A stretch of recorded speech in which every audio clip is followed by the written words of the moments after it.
बिस्मिल्लाहिर्रहमानिर्रहीम। Mechanics bye Q के गौरी उसका सेकंड यूनिट है कंपोजिशन ऑफ फोर्सेस। अब हम उसकी एग्जाम्पल क्वेश्चन नंबर 18 सॉल्व करेंगे। 18 की स्टेटमेंट ये है, the resolve part of the resultant are of two forces of magnitude P and Q in the direction of P is of magnitude Q. यानी एक दो फोर्सेस हैं पी और Q, उनका रिजल्टेंट आर। आर्क की value जो P की direction में है उसको की वैल्यू क्यू दी हुई है।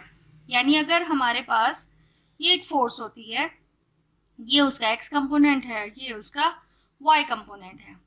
अगर ये फोर्स एफ है तो उसका एक्स कंपोनेंट कहलाता है एफ कॉस थीटा और उसका वाई कंपोनेंट होता है एफ साइन थीटा। तो यहाँ पर हमें कहा है कि दो फोर्सेस, यानी लेट्स से हम फोर्स पी ली है अलोंग एक्स एक्सिस और force Q.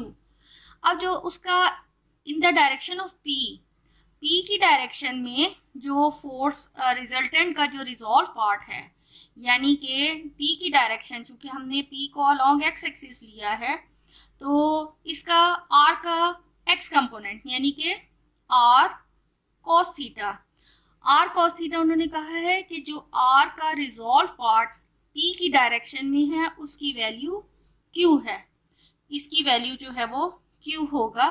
Show that the angle between the two forces, यानी पी और क्यू के दरमियान एंगल अल्फा, उसकी वैल्यू हमने बताना है कि वो 2 sine inverse square root P over 2q है। यानी एंगल अल्फा हमने कैलकुलेट करना है। तो let alpha be the required angle, angle है जिसकी हमने वैल्यू फाइंड करनी है। And if the resultant are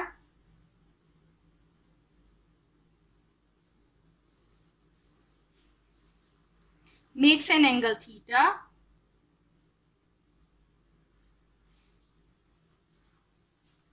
with P, यानी आर का पी के साथ अगर एंगल थीटा है तो according to the given condition के आर का वो रिजॉल्व पार्ट जो पी की डायरेक्शन में है वो चूंकि एक्स कंपोनेंट बनता है उसका, so according to the condition are cos theta की वैल्यू हमें दी हुई है, दैट इज इक्वल क्यू। अब चूंकि आर जो है वो पी और क्यू का रिजल्टेंट है, so force R is equal P plus Q. अगर हम ये इसका यूनिट वेक्टर ए ले लें इस साइड का तो और डॉट प्रोडक्ट लें, नाउ डॉट मल्टीप्लाई बाय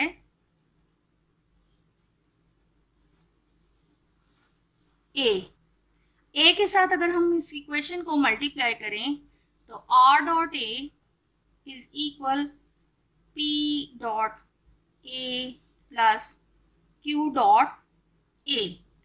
अब डॉट प्रोडक्ट जो है, दो वेक्टर्स होंगे u एंड v, तो इनके दरमियान डॉट प्रोडक्ट जो है, यानी ये अगर एक वेक्टर u है, ये वेक्टर v है, तो इनके दरमियान angle theta that is equal u magnitude v magnitude and cos theta, इनके दरमियान जो एंगल है।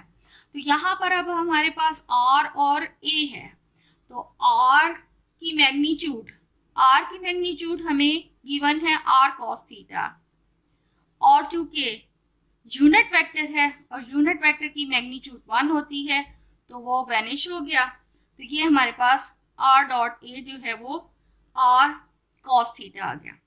एंड p डॉट ए, अब p और a चूंकि a की डायरेक्शन में है, अब यहाँ पर p की मैग्नीट्यूड, a चूंकि यूनिट वेक्टर उसकी वैल्यू 1 और cos 0, क्योंकि p और a की डायरेक्शन में है, उनके दरमियान एंगल जो है वो 0 है।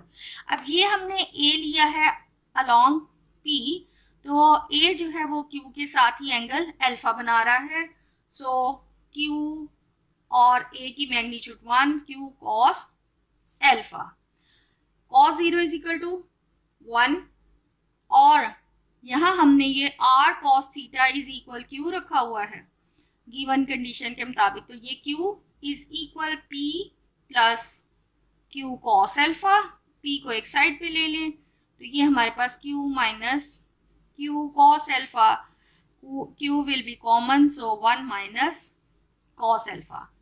According to half angle formula 1 minus cos alpha जो है वो 2 साइन स्क्वायर अल्फा ओवर 2 के इक्वल होता है। तो इट मीन्स कि p ओवर q, ये 2 इधर मल्टीप्लाई हो जाएगा, that is equal sine square alpha over 2। अब इसी को सिंप्लीफाई अगर हम थोड़ा कर लें, this implies that sine alpha over 2 is equal square root of 2p over q। तो साइन इनवर्स इस साइड पे ले जाएं, so alpha over 2 equal sine inverse of square root 2p over q। हमने सिर्फ एंगल अल्फा बताना है, so alpha is equal 2 sine inverse square root 2p over q। यही हमारे पास हमने शो करना था कि p और फोर्स q के दरमियान एंगल अल्फा, उसकी ये वैल्यू है।